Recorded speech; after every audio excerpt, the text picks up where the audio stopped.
राम राम।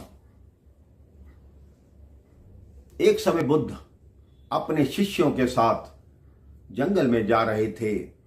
एक वृक्ष के नीचे जाकर उन्होंने अपना आसन जमा दिया। तब एक शिष्य ने खड़े होकर एक प्रश्न पूछा कि हे बुद्ध, हमने आपको सदैव ही मुस्कुराते हुए देखा है, आपको कभी भी दुखी नहीं देखा। तब बुद्ध ने उत्तर दिया कि दुख तो कुछ होता ही नहीं, वो तो केवल हमारे विचार होते हैं, हमारा लगाव होता है। उस शिष्य ने कहा, हम समझे नहीं, जरा विस्तार से समझाइए। तब बुद्ध ने कहा, इसके लिए मैं तुम्हें छोटी सी कथा सुनाता हूं। एक नगर में एक बहुत बड़े सेठ रहते थे। उनके पास एक उनका वफादार नौकर काम करता था, जो उस घर के हर कार्य में निपुण था। वो सेठ के साथ ही खाता, सेठ के साथ ही रहता, घर की देखभाल करता और बहुत समय से सेठ के पास था। उसके सामने लाखों रुपए की वस्तु पड़ी रहती, लेकिन उसके मन में कभी लालच का भाव नहीं आता। सेठ का भी उस नौकर पर पूर्ण विश्वास था और वो भी सेठ को अपने पिता समान समझता था। एक बार सेठ नगर से बाहर गया और कहा, मैं 2 दिन बाद लौटूंगा, तुम घर की देखभाल अच्छे से करना। 2 दिन बाद जब सेठ वापिस आए तो उनके पास एक कीमती वस्तु थी। उन्होंने उस नौकर से कहा कि ये मैं कीमती वस्तु लाया हूं, जब सफाई करना, ध्यान रखना, इसका कोई नुकसान ना होने पाए।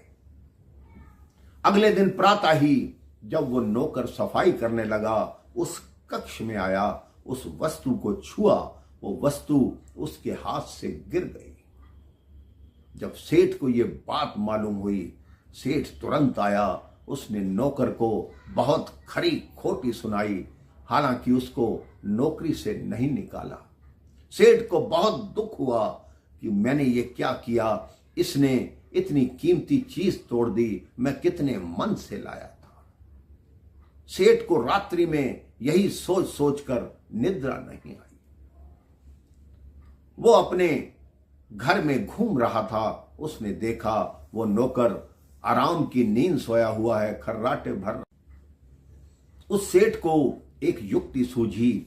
उसने नौकर को कहा कि वो जो कीमती चीज थी, मैं तुम्हारे लिए लाया था। मैंने सोचा था कि मैं वो चीज तुम्हें प्रदान करूंगा। जब नौकर ने ये बात सुनी कि वो चीज मेरे लिए आई थी, वो मुझे मिलनी थी, अब उसका मन में हलचल मच गई। उसने सोचा कि मेरा नुकसान हो गया, मेरे को चीज मिलती तो कितना अच्छा लगता। अब अगले दिन उस नौकर को नींद नहीं आई। सेठ जी आराम से सो रहे थे।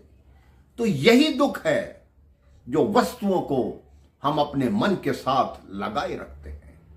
मालूम है कि सब वस्तुओं ने एक दिन दूर हो जाना है, चाहे वो आपका शरीर है, चाहे वो स्थिर वस्तु है, चाहे आपका परिवार है, चाहे आपके मित्र हैं, चाहे रिश्तेदार हैं, सब ने दूर हो जाना है। लेकिन हम उनको अपने साथ जोड़े रखने की कोशिश करते हैं, तभी दुख सहते हैं। अगर हम उनका मोह छोड़ दें, हर वस्तु का मोह छोड़ दें कि इसने दूर जाना ही है, तो हमारे को कोई दुख नहीं होगा। आप भी अपने जीवन में मोह को स्थान मत दीजिए। किसी से इतना प्रेम मत कीजिए कि उसके दूर जाने से आप टूट जाएं, आपका मन दुखी हो। आप अपने मन को प्रभु के चरणों में स्थान दें। प्रेम करना है तो प्रभु से करें, भक्ति करनी है तो प्रभु से करें, लगाव करना है तो प्रभु से करें। आपका जीवन धन्य हो जाएगा। राम राम, जय श्री राम।